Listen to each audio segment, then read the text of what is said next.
जहाँ तक मथुरा का सवाल है, ये कृष्णदेव मंदिर वहाँ 1618 में बनवाया था। उनका नाम था बुईर सिंह बुंदेला। जी। और बाद में कुछ राजनीतिक कारणों के कारण औरंगज़ेब ने इसके एक हिस्से को तुड़वाया था और वहाँ मस्जिद बनवाई थी। और ये बहुत ज़्यादा दुष्प्रचार किया जाता है कि औरंगज़ेब ने मंदिरों को तुड़वाया वगैरह-वगैरह। पर जैसे हम देखें कि मंदिर तुड़वाने के पीछे मज़हब का कोई कारण नहीं था। ज़्यादातर कारण सियासी कारण थे और जो लोग औरंगज़ेब या राजाओं की बात के विरोध में जाते थे, विद्रोह करते थे और वो कई बार मंदिरों में छुपते थे और कई बार मंदिरों का जो देख-रखाव करने वाले थे, उनसे अगर राजा का संघर्ष हो गया, तो इसके आधार पे कई बार मंदिरों को तोड़ा गया। अब इस बात को बहुत फैलाया गया कि औरंगज़ेब ने मंदिर तोड़े और जो वास्तविक इतिहासकार हैं, एक ऑड्रे ट्रुश्के हैं, फिर जी। रिचर्ड ये हैं, ईटन हैं। इन्होंने इस बात को सिद्ध किया है कि ज़्यादातर औरंगज़ेब के राज में भी 16-18 से ऊपर मंदिर नहीं तोड़े गए। और ये जो मंदिर तोड़े गए, इसके पीछे ये भी याद रखना चाहिए कि कई हिंदू राजाओं ने भी मंदिरों को तोड़ा। अब रिचर्ड ईटन इसके ऊपर बहुत गहरा उनका अध्ययन है। वो बताते हैं कि जब जो 2 राजा लड़ते थे, तो जीतने वाला राजा हारने वाले राजा के धर्मस्थल के जो उसका प्रतीक होता था, उसको तोड़कर खुद का धर्मस्थल बनाता था। तो ये मुख्य कारण था।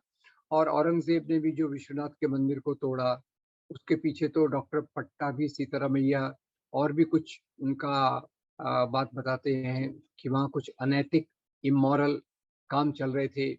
इसके कारण हिंदू राजाओं ने उनको कहा कि ये मंदिर अपवित्र हो गया है। तो मंदिर तोड़ने के बहुत सारे कारण हैं। और जहाँ तक मथुरा का सवाल है, ये बात जो 17वीं शताब्दी की है, अब उसके ऊपर इतने सालों तक इतने बड़े-बड़े हिंदू नेता हो गए, पर कभी किसी ने इस मुद्दे को नहीं उठाया। क्योंकि इतना आपको बता दूँ कि यहाँ जहाँ तक ख़ास तौर से मथुरा का सवाल है, मथुरा के सवाल में एक मैंने नोट किया कि 12 अक्टूबर 1968 12 अक्टूबर 1968 को 2 गुटों के बीच में एक कृष्ण जन्मस्थान संघ और शाही मस्जिद ईदगाह ट्रस्ट, ये 1968 की बात है कि दोनों, जो एक तरफ ईदगाह है, एक तरफ जो मंदिर है आज के हालात में, जी। तो दोनों की जो कंट्रोलिंग बॉडीज़ के बीच में एक एग्रीमेंट हुआ था कि हम जैसे हैं, ऐसे ही रहेंगे। इस व्यवस्था को हम बदलेंगे नहीं, आप अपनी व्यवस्था को चलाइए, हम अपनी व्यवस्था को चलाते हैं। तो 1968 तक मथुरा के बारे में किसी प्रकार का कोई विवाद नहीं हुआ।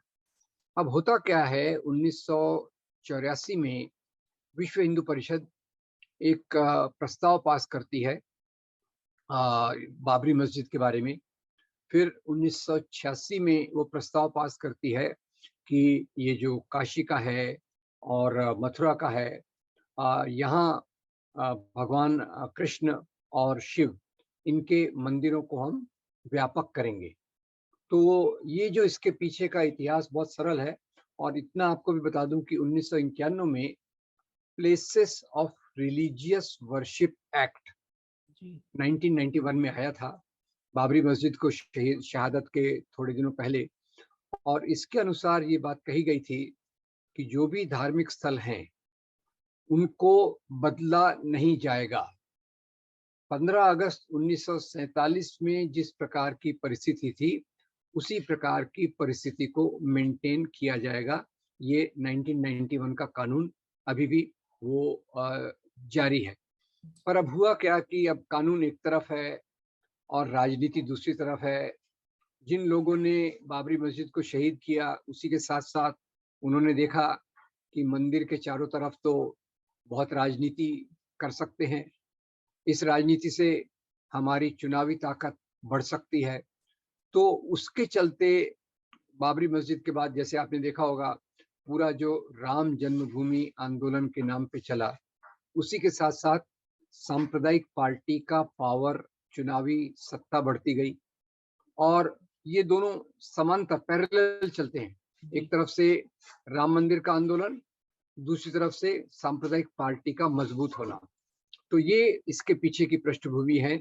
और यहाँ भी आपको एक बात और बता दूं, 1990 में लाल कृष्ण आडवाणी जब वो इस आंदोलन का नेतृत्व कर रहे थे, तो उन्होंने इस समय कहा था कि अगर बाबरी मस्जिद हमारे हवाले कर दी गई और हमने वहां भगवान राम का अगर मंदिर बनाया, तो हम काशी और मथुरा की बात नहीं करेंगे।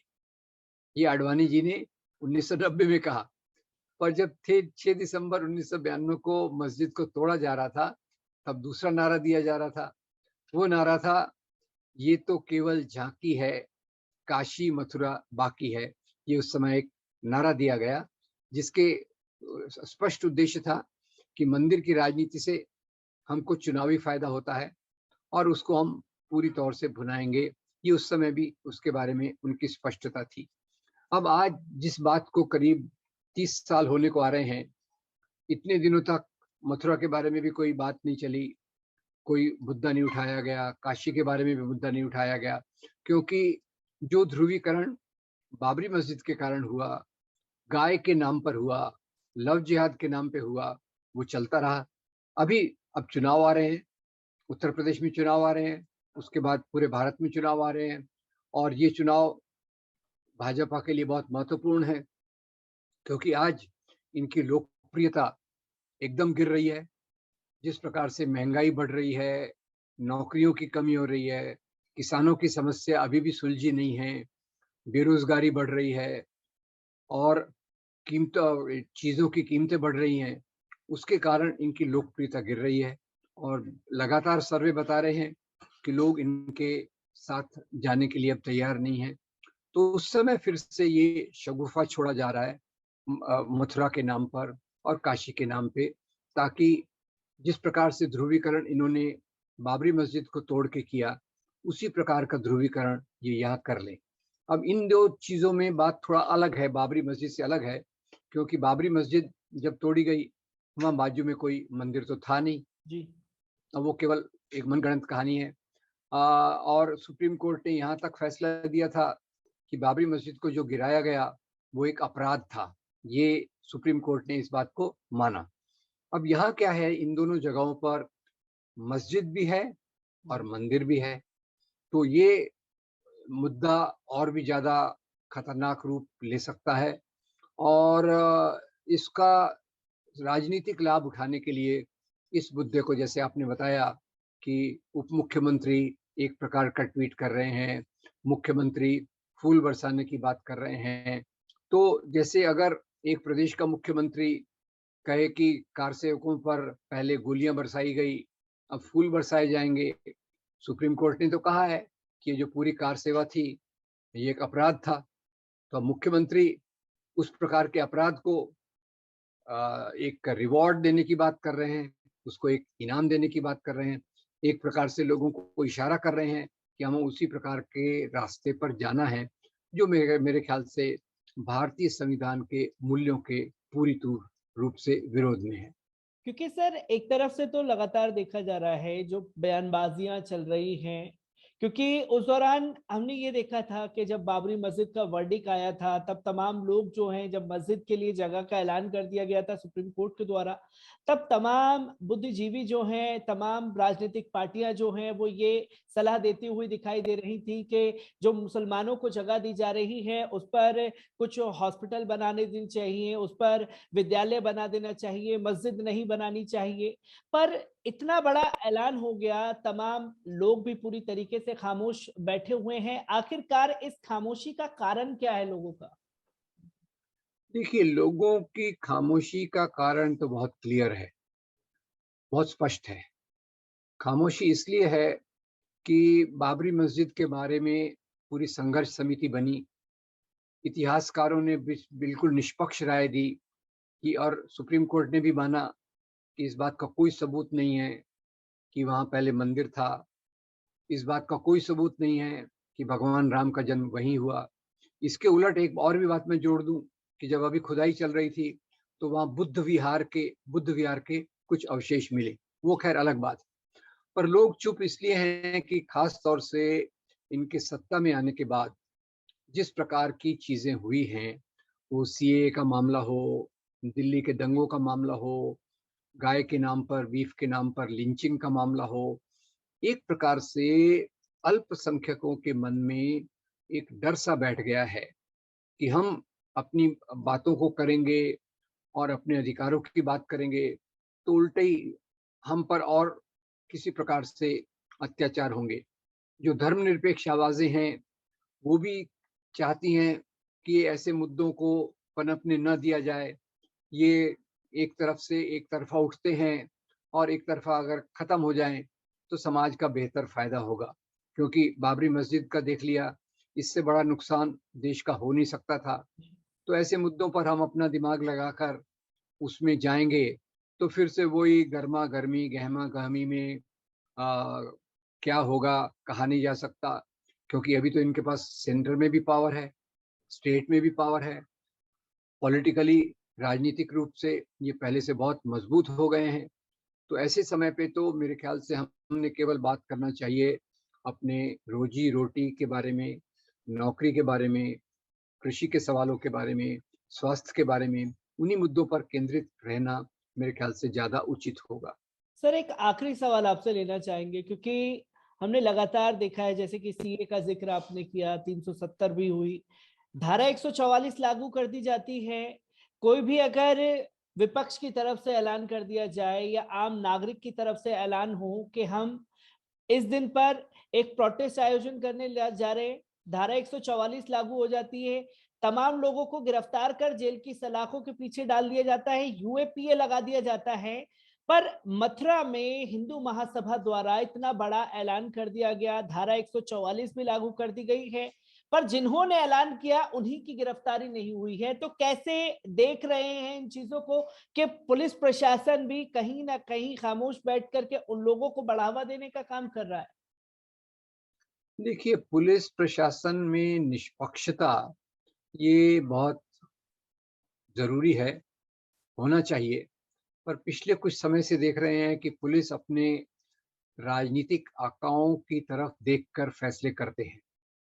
और ये जो ताकतें हैं, इन्हें लगता है कि भई अब तो हमारी सरकार है, हम कुछ भी कर सकते हैं, कौन हमारे विरोध में जाएगा?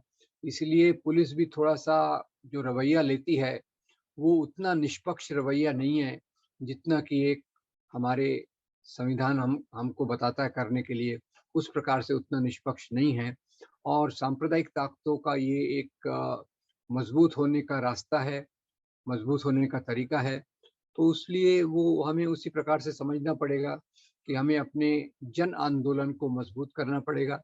ऐसे मुद्दे में फँसकर हम पहले अपनी उँगलियों को झुलसा चुके हैं, बाबरी मस्जिद के मामले में। और आज ज़रूरत है कि एक व्यापक मंच जिसमें दलित हों, महिलाओं के सवाल हों, आदिवासियों के सवाल हों, नौजवानों के सवाल हों, उन्हीं सवालों पर फ़ोकस करना ज़्यादा अच्छा रहेगा। जहाँ तक भावनाओं का सवाल है, भावनाओं को उकसाने में तो उनके पास शक्ति ज़्यादा है जी। और प्रशासन उनकी तरफ है। प्रशासन यानी पुलिस तो अपने आकाओं को देख के ही निर्णय लेती है। तो इसलिए ये माहौल में हमें केवल सभी धर्मनिरपेक्ष ताकतों को, सेक्युलर फोर्सेस को, जो भारत की बहुलता और बहुसंस्कृति में विश्वास रखते हैं, जो सब धर्मों की एकता के बारे में सिद्धांत रखते हैं, हमें मुख्य मुद्दा अपनी रोजी-रोटी से जोड़ना चाहिए। वही हमारे लिए मेरे ख्याल से बेहतर होगा।